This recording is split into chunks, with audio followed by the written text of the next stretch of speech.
In this video, we'll show you how to bleed your brake fluid on your Dodge Ram 1500. You can find the right brake fluid on CarParts.com via the link in the description. For safety reasons, we strongly suggest watching our video on how to jack your Dodge Ram 1500 safely.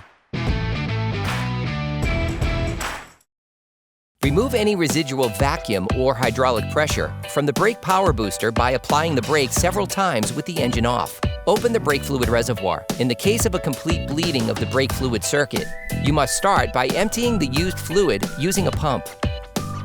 Then fill the reservoir with new fluid to the maximum level. It should be pointed out that there are multiple types of brake fluid, so make sure you use the type recommended by the manufacturer. When you bleed the brake fluid circuit, there is a bleeding order to follow. On this vehicle, the order is as follows: passenger side rear wheel, driver's side rear wheel, passenger side front wheel, driver's side front wheel. You will therefore have to successfully lift each part of your vehicle. Then remove each wheel. Turn the disc outwards. This will facilitate the following steps. Once the wheel is removed, you have access to the bleeder located on the brake caliper. Start by removing the stopping plug.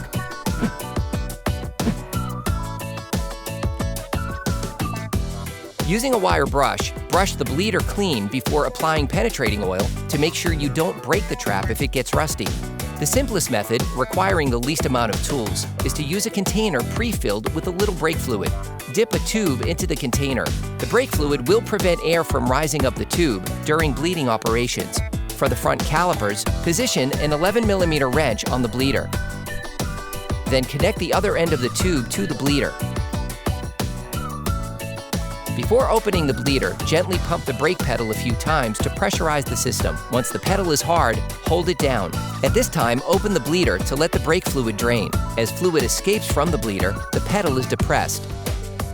Only when the bleeder is closed can you release the brake pedal. Repeat this operation until there is no more air in the system. It is important to regularly add brake fluid to the reservoir to prevent air from entering the master cylinder.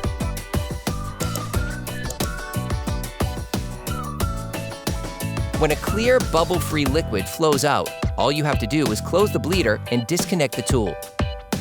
Don't forget to clean the parts around the bleeder with brake cleaner to remove all traces of brake fluid. For great content, our best price, and fast shipping, download the CarParts.com app now. For the rear brakes, perform the same operation. You have to access the bleeder located on the rear brake caliper. Take a wire brush and brush the bleeder clean before applying penetrating oil to make sure you don't break the trap if it gets rusty.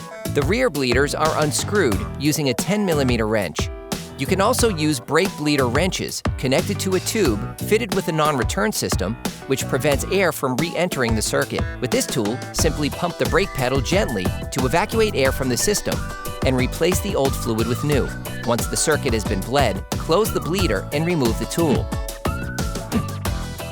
Don't forget to clean the parts around the bleeder with brake cleaner to remove all traces of brake fluid. Once all 4 wheels have been purged, fill the reservoir with new fluid to the maximum level. Once the bleeding is done, check that your brakes are working properly. The brake pedal should feel hard when pumped without being spongy.